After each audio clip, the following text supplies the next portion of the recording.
1903, Milton Hershey, who was the founder of the Hershey Chocolate Company, was looking to build a new factory near the town of Derry, Pennsylvania. Within a year and after some intriguing political deals, Mr. Hershey said, "Guess what, faces? I'm going to start my own town." And he did just that, calling it what else? Hershey, Pennsylvania. About a year after the factory was opened for operation, Mr. Hershey opened a recreational park for his employees nearby, which was indeed the foundation for what would go on to become Hersheypark.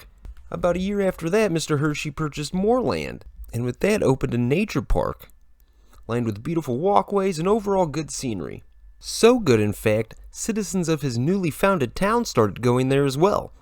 So being the entrepreneur, Milton Hershey said, "F it, let's make it its own thing." And on May 30th, 1906, Hersheypark officially opened to the general public.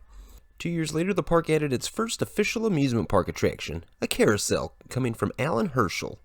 1910 saw the park's first official expansion in its history, with the addition of the Hersheypark Zoo. Over the course of the next decade, the park evolved into a full-blown amusement park, and in 1923 received its very first roller coaster, the Wildcat. Manufactured by PTC with a very unique stipulation. Hersheypark didn't actually own the roller coaster, rather leased the land to PTC over a 15-year period. The park really started to take on a life of its own, and in 1927 Milton Hershey started Hershey Entertainment and Resorts to distinguish his business ventures from his chocolate company. 1931 saw the park's first dark ride attraction added, the Pretzel. In 1933, some on-site lodging was added, as we saw the addition of the Hotel Hershey, sitting on top of a hillside overlooking the town of Hershey. It is a 5-star resort and was the first of the official Hersheypark resorts. The early 1940s were a rough time for everyone as World War II was going on, and the whole world was just kind of f***ed up. During the 1943 season, the park was barely open at all, citing war rationing as the reason. Crazy times. In 1945, we saw Wildcat declining in popularity, plus the lease was coming up with PTC, so it was decided that it was closed and to be removed. But the following year, we got the addition of the Comet, again from PTC. This coaster is regarded as an absolute classic by today's standards, and it is still in operation to this day. 1949 saw a small expansion to the park with the addition of Kittyland featuring a handful of children's attractions. 1950 saw the addition of the Twin Ferris Wheel, a pair of identical Ferris wheels situated side by side. Why the f*** not? The 1950s turned out to be a huge slump in the park's history. With park founder Milton Hershey passing away shortly after World War II ended, there didn't seem to be a "the buck stops here" kind of fella. There probably was, but he didn't do a very good job because the park suffered in this time frame and it really shouldn't have. It was the 1950s. The new decade saw the addition of a mini golf course called the Fairway, and the following year the addition of the Dry Gulch Railroad. 1963 saw the second on-site lodging option opened, the Hershey Camping Resort. Still in operation today, featuring options for RV sites, tent sites, and cabins available for rental. 1964 saw the Pretzel Dark Ride get a retheme to the Golden Nugget. Now, it was by this time that the park was looking pretty f***ing pathetic. It was run down, attendance was dwindling, and it needed a huge facelift. Things got so bad, Hershey Entertainment and Resorts were actually faced with a decision: to either close it altogether or invest heavily to revive the park. The decision was made to keep the park open and to invest, and they started in 1966 with the addition of the Skyview, a chairlift attraction not serving a purpose as a transportation ride, but rather providing guests with a beautiful aerial view of the park. In 1967, we saw a third on-site lodging option open, the Hershey Motor Lodge, now known today as the Hershey Lodge, and also featuring an indoor water park called Hershey's Waterworks. 1969 saw the addition of a monorail. 1970 saw the removal of the Fairway mini golf course, but we got the addition of a rotor. By the time the 1970s rolled around, it was time to truly invest in the park and give it an absolute massive facelift. And it was announced to the general public that there would be a 5-year, 5-phase redevelopment plan, headed by Randall Duell, and as I've done more and more of these videos, this guy pops up a lot. A bad fella. Phase 1, taking place in the 1971-72 seasons, featured a gate being built around the park, because there wasn't one up until that point, and the park was very heavily vandalized over the years. Plus, there was now a general admission price being charged of $3.50. Also that year, we saw the closure of Kittyland and the Hersheypark Zoo. But the following year, the zoo was reintroduced to the public as Animal Garden. With the addition of Animal Gardens, we saw 2 new areas also added to the park that year: the Dorditchplatz and Carousel Circle areas. And also that year, we saw the removal of the Golden Nugget Dark Ride, but the addition of the Toboggan. Manufactured by Chance, one of their, of course, toboggan models. What was unique about this one, though, is there was 2 of them, put side by side, obviously, to maximize capacity and put more asses in the seats. I say f***ing A right. 1973 saw Phase 2 come into play, featuring the addition of 2 more lands, the Rhineland section and the Tudor Square area. And also that year, 2 new attractions: the Coal Cracker, a classic log flume that's still in operation today, and the Giant Wheel, a double-armed Ferris wheel manufactured by Intamin. But the biggest addition of Phase 2 was the addition of Hershey's Chocolate World, a giant visitors center featuring a number of things to do. There's the Hershey's Chocolate Tour, create your own candy bar, the Trolley Works, and a number of other interactive guest experiences. Although it's technically not a part of Hersheypark and is operated by 2 different entities, both owned by the Hershey Trust Company, I don't know anyone that goes to Hersheypark and doesn't go to Chocolate World. So I thought including it in this video was indeed a paramount. 1974 was Phase 3.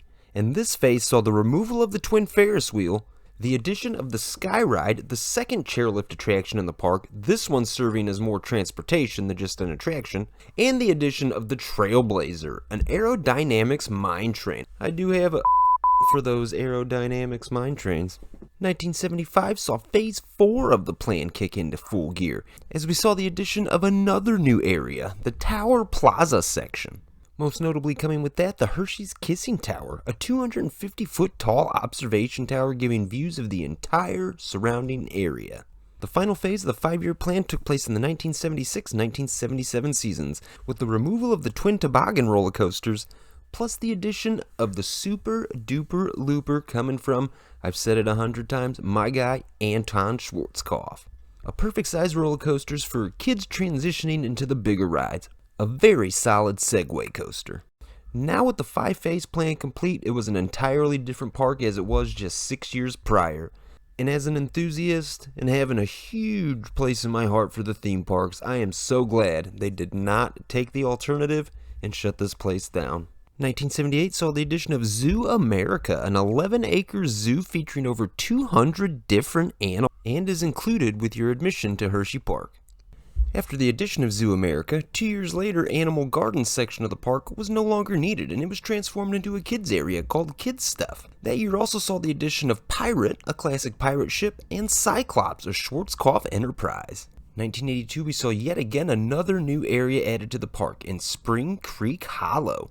Plus we got CinemaVision, an indoor theater experience playing short films housed in a geodesic dome.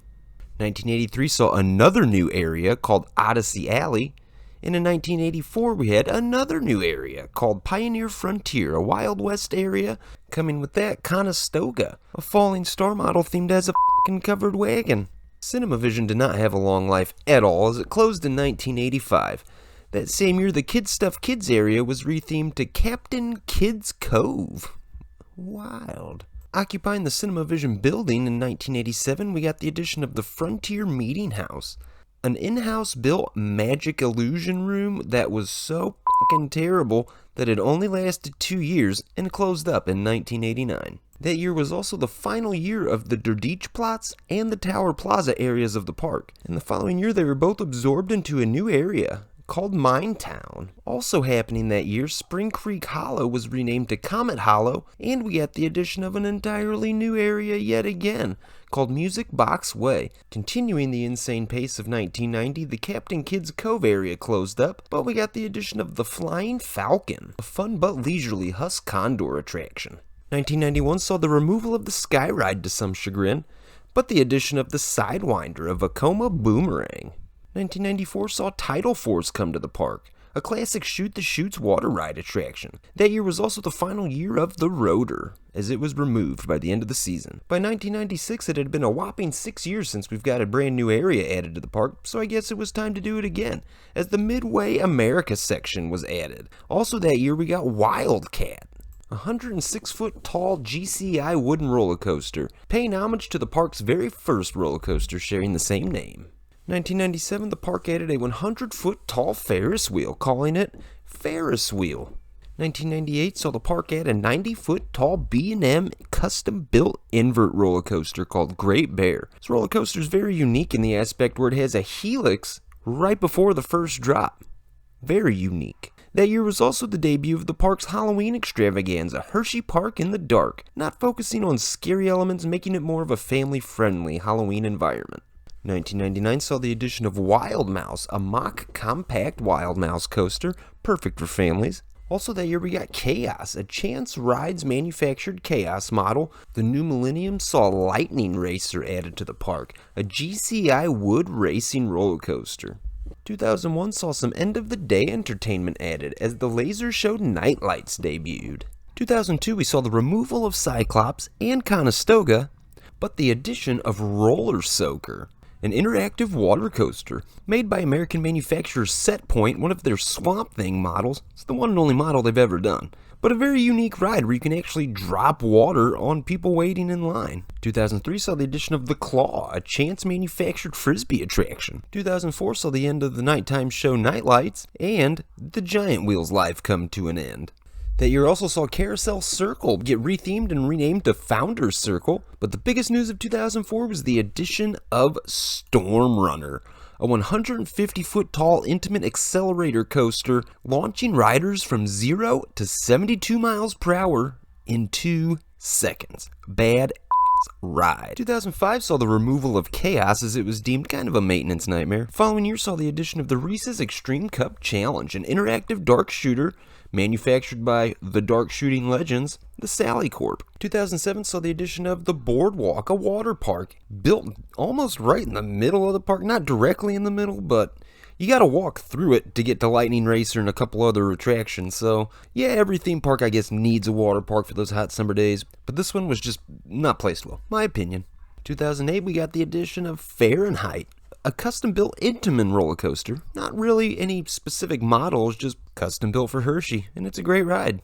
2012 saw the removal of the Roller Soaker after a 10-year lifespan. We also saw the Comet Hollow area get renamed to just simply the Hollow. And also that year we got the addition of Sky Rush, a 200-foot tall Intamin hypercoaster, although Intamin themselves call it a wing coaster. It's not a wing coaster. An absolutely adrenaline-packed ride from start to finish. Holy 2014 saw a retheming of a bunch of different areas, as Rhineland, Tudor Square, Music Box Way, and the Founders Circle areas were all absorbed into one in a new area called Founders Way. And on top of that, the Minetown area was rethemed to Kissing Tower Hill. 2015 saw the addition of Laugh Track, a Mauer-built indoor spinning roller coaster. 2016 saw the removal of the Flying Falcon, but the following year got the addition of the Triple Tower. 3 drop towers built side by side with one another.